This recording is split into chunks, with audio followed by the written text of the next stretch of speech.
മലമ്പുഴ ഡാമിൽ നിന്നും വ്യാവസായിക ആവശ്യത്തിന് വെള്ളം നൽകാനാവില്ലെന്ന് മലമ്പുഴ ഇറിഗേഷൻ എക്സിക്യൂട്ടീവ് എഞ്ചിനീയറുടെ റിപ്പോർട്ട്. മദ്യനിർമ്മാണ കമ്പനിക്ക് ഡാമിൽ നിന്നും വെള്ളം നൽകാൻ സർക്കാർ ഒരുങ്ങുമ്പോഴാണ് എക്സിക്യൂട്ടീവ് എഞ്ചിനീയർ 2017 കളക്ടർക്ക് നൽകിയ റിപ്പോർട്ട് പുറത്തുവരുന്നത്.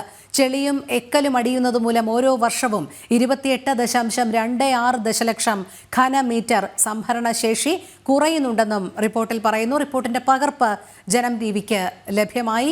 അരുൺ ആലത്തൂർ ചേരുന്നു ഈ വാർത്തയുടെ കൂടുതൽ വിവരങ്ങളുമായി.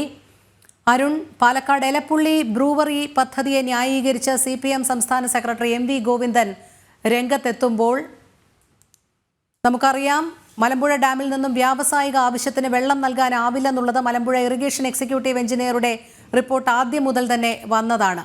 നമുക്ക് CPM സംസ്ഥാന സെക്രട്ടറിയുടെ ന്യായീകരണവുമായി ബന്ധപ്പെട്ട വാർത്തകളിലേക്ക് എത്താം. അതിനു മുൻപ് ഈ എക്സിക്യൂട്ടീവ് എഞ്ചിനീയർ 2017 കളക്ടർക്ക് നൽകിയ റിപ്പോർട്ടിന്റെ വിവരങ്ങൾ കൂടിയായിരുന്നു. നിന്നും വ്യാവസായിക ആവശ്യത്തിന് വെള്ളം നൽകാനാവില്ല എന്നാണ് എക്സിക്യൂട്ടീവ് എഞ്ചിനീയറുടെ ഈ റിപ്പോർട്ടിൽ പറയുന്നത്. മദ്യനിർമ്മാണ കമ്പനിക്ക് ഈ മലമ്പുഴ ഡാമിൽ നിന്ന് വെള്ളം നൽകാൻ സർക്കാർ ഒരുങ്ങുമ്പോഴാണ് ഇതിന് കഴിയില്ലെന്ന എക്സിക്യൂട്ടീവ് എഞ്ചിനീയറുടെ ഈ റിപ്പോർട്ട് ഇപ്പോൾ നമ്മൾ പുറത്തുവിട്ടിരിക്കുന്നത്.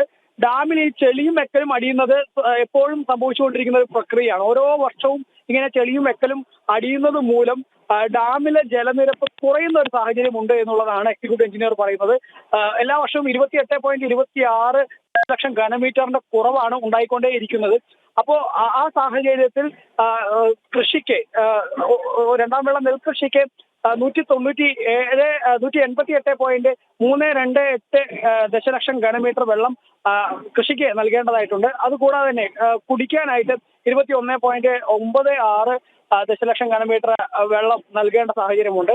പരമാവധി ശേഷിയാണെങ്കിൽ 197.74 ദശലക്ഷം ഘനമീറ്റർ ആണ് എന്നിരിക്കെ വ്യാവസായിക ആവശ്യത്തിന് ഈ വെള്ളം നൽകാൻ കഴിയില്ല എന്നാണ് 2017 തന്നെ ജില്ലാ കളക്ടർക്ക് എക്സിക്യൂട്ടീവ് എഞ്ചിനീയർ റിപ്പോർട്ട് നൽകിയിരിക്കുന്നത്. നമുക്കറിയാം 2017 ശേഷം ഇപ്പോൾ 2025 എത്തുമ്പോൾ കൂടുതൽ ഈ ചെളിയും എക്കലും ഒക്കെ ഡാമിൽ അടിഞ്ഞ് ഡാമിലെ സംഭരണശേഷി കുറയുന്ന ഒരു സാഹചര്യമുണ്ട് എന്നുള്ളതാണ് പറയുന്നത്.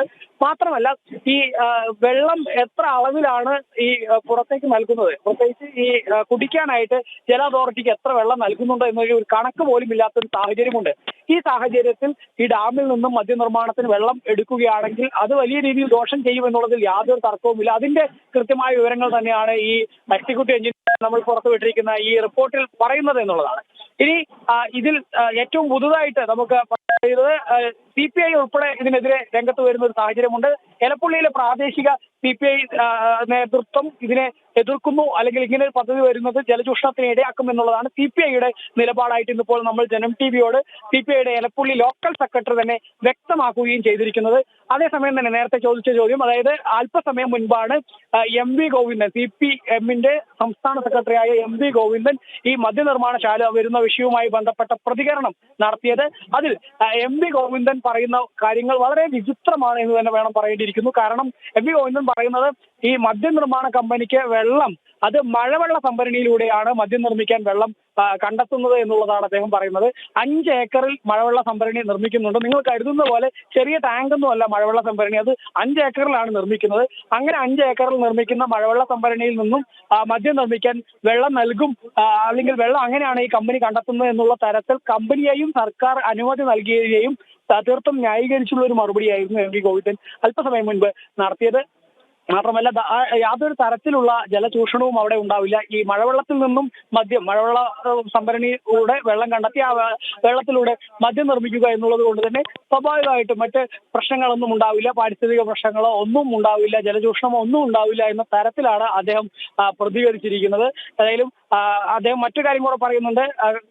കണ്ണൂരിൽ ഈ വിസ്മയ പാർക്ക് ഉണ്ട്. ആ വിസ്മയ പാർക്കിന് ഇത്തരത്തിൽ ജലസംഭരണി നിർമ്മിക്കുന്നതിന് വേണ്ടിയുള്ള കാര്യങ്ങൾ താനാണ് അതിനുമായി ബന്ധപ്പെട്ട് നേരത്തെ തന്നെ നിലപാട് വ്യക്തമാക്കിയിരുന്നു. ഇപ്പോഴും അത് അവിടെ പ്രവർത്തിക്കുന്നുണ്ട്. സമാന രീതിയിൽ ഇവിടെയും മദ്യം മഴവെള്ള സംഭരണിയിലൂടെ ആ വെള്ളം കണ്ടെത്തി ആ വെള്ളത്തിലൂടെ മദ്യം നിർമ്മിക്കുക എന്നുള്ളതാണ് എന്ന തരത്തിലാണ് അദ്ദേഹം പറയുന്നത്.